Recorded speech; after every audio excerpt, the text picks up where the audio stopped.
everyone, welcome to my videos. Today we will learn about liabilities.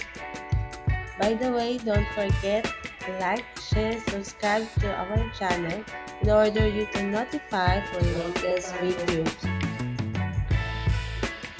I'm your Bookkeeper Lou. We will now proceed to our topic.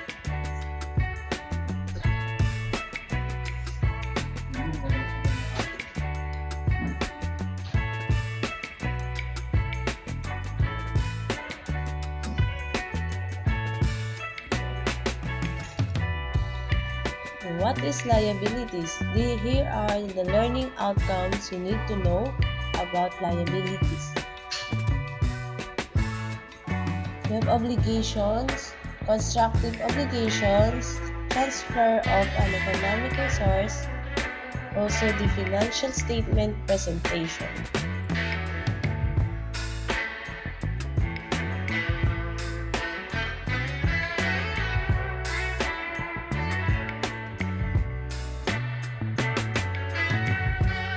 What is liabilities? A liability is something that is owed to somebody else. It can also mean a legal or regulatory risk or obligation. In accounting, companies book liabilities in opposition to assets.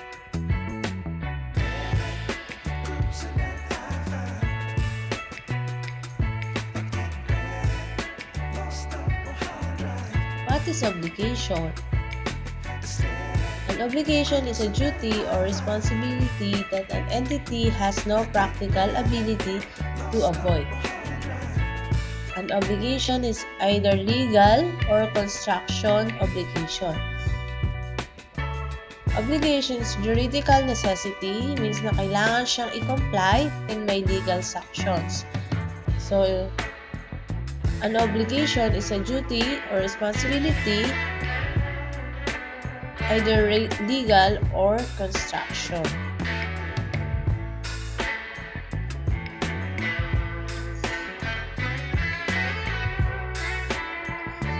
Legal obligation is legally enforceable because of a binding contract or such a statutory requirement.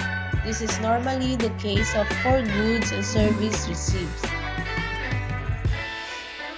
In construction obligation also give rise to liabilities because of normal business practices, customs, and a desire to maintain good business relations or act equitably.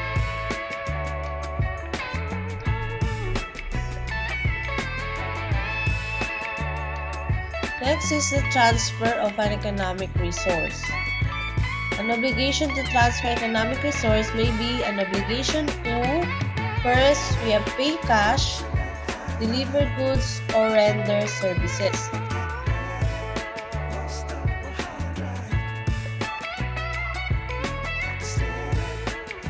Exchange assets with another party on unfavorable terms.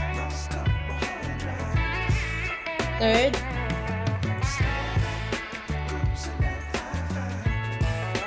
transfer assets if a specified uncertain future occurs. Or fourth, issue a financial instrument that obliges the entity to transfer an economic resource.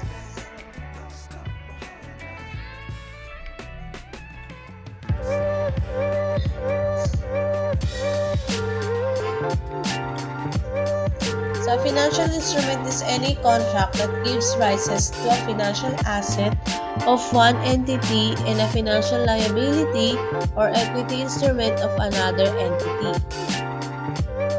A financial asset is any asset that is cash, equity, and contractual rights.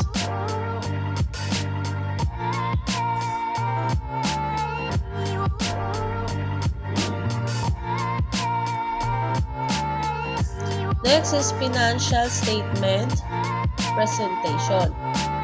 In financial statement presentation, liabilities are presented as either current or non-current on the face of classified statement of financial position. We have two current and non-current liabilities.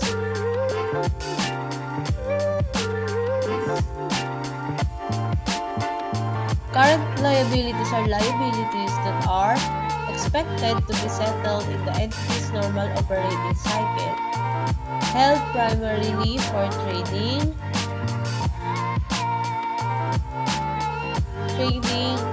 in the future. Third, due to be settled within 12 months after the reporting period. In current liabilities, these are the transactions within 12 months. And fourth, the entity does not have an unconditional right to defer settlement of the liability for at least 12 months after the reporting period. So, the entity daw ay walang rights para ma-postpone ang settlement ng pagbayad ng utang. So, here are the current liabilities. So, we have notes payable. The notes payable is like a note receivable but in a reverse sense. So, in this case, a note payable, the business entity is the make of the note. That is, the business entity is the party who promises to pay the other party a specified amount of money on a specified future date. So in notes payable, there is a specified amount and specified date wherein you can pay the amount you promised.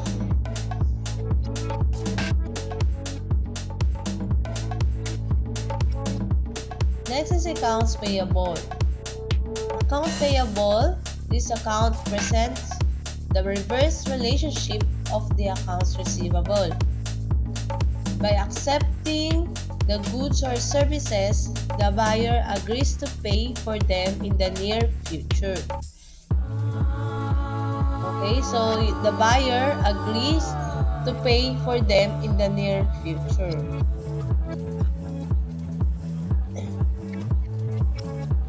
Accrued liabilities. It is the amount owed to others for unpaid expenses. In these accounts includes salaries payable, utilities payable, interest payable, and taxes payable.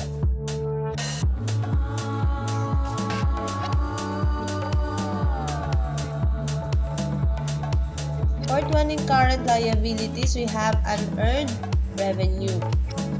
So, unearned revenue is when a company receives a payment from the customer before providing the goods and services.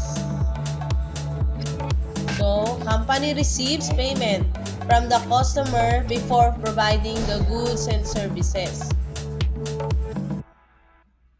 Do you already know the current liabilities? So now let's proceed to the non-current liabilities.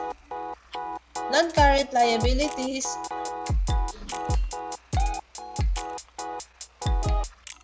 are liabilities that are transactions that are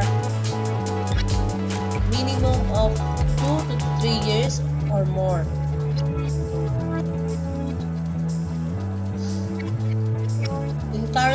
Non-current liabilities are mortgage payable. So this account records long-term debt of the business entity for which the business entity has pledged certain assets as security to the creditor.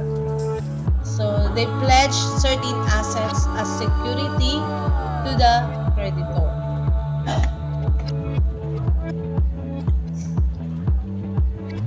We have two things to non-current liabilities. Bonds payable. So it's a liability account containing the amount owed to bond holders by the issuer. Okay.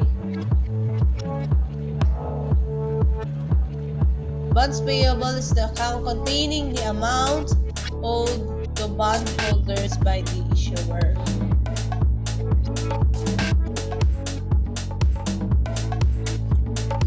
So that's it, guys. That's all about liabilities.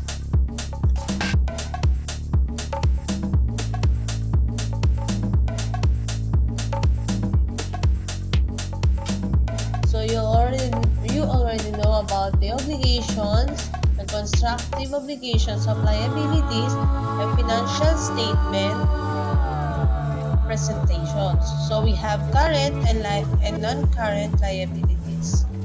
So now you can now able to know where the transaction located, either current and non-current liabilities. So you can comment or suggest topics. That's all about bookkeeping and accounting. You are free to comment down below. After this video, you can now, in order you to notify in my latest videos,